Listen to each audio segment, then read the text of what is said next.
মিরপুরে একের পর এক বিগ শটে মগ্ন শেখ মেহেদী। তার ব্যাটেই দেখা মিলল নোলুক শটেরও। মিরপুরের প্রচণ্ড রোদে পুরে প্রায় হয়ে পড়ছিলেন ক্লান্ত, তবে হাল ছাড়েননি। আবার উঠে দাঁড়িয়ে শুরু করেছেন অনুশীলন। গভীরভাবেই তা পর্যবেক্ষণ করেছেন কোচ সালাউদ্দিন। সংবাদ সম্মেলনে দেওয়া কথা মাঠেও কাজে বাস্তবায়ন করেছেন দেশসেরা এই বর্ষিয়ান কোচ। যেহেতু এই অলরাউন্ডার অবস্থা, আমাদেরকে অলরাউন্ডারগুলোর সুযোগ দিতে হবে। যারা ছোটোখাটো অলরাউন্ডার আছে তাদেরকে তাড়াতাড়ি কিন্তু উপরে নিয়ে আসতে হবে।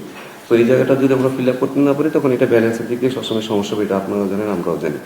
সো বাট যারা এই কম বেশি ব্যাটিং পারে, যেমন সাকিব, মেহেদী বলেন, ঋষাদ বলেন, তো আমাদের আলটিমেটলি এখন ফোকাস হচ্ছে তারা যেন খুব ভালো ব্যাটে, তারা যেন একটু বেটার ব্যাটিং করতে পারে, তাহলে এটা টিমের জন্য অনেক হেল্পফুল হবে। টি-20 বিবেচনায় দেশের অন্যতম সেরা স্পিনার শেখ মেহেদী সম্প্রতি পেয়েছেন সহ অধিনায়কের গুরুত্বপূর্ণ দায়িত্ব। ব্যাটটাও টুকটাক চালাতে পারেন, তাই তাকেই বাজির ঘোড়া হিসাবে বেছে নিয়েছেন সালাউদ্দিন। লক্ষ্য এবার তাকে অলরাউন্ডার হিসাবে তৈরি করা। সাদা বলের ক্রিকেটে অলরাউন্ডারের অভাব যে বড্ড ভোগাচ্ছে টাইগারদের।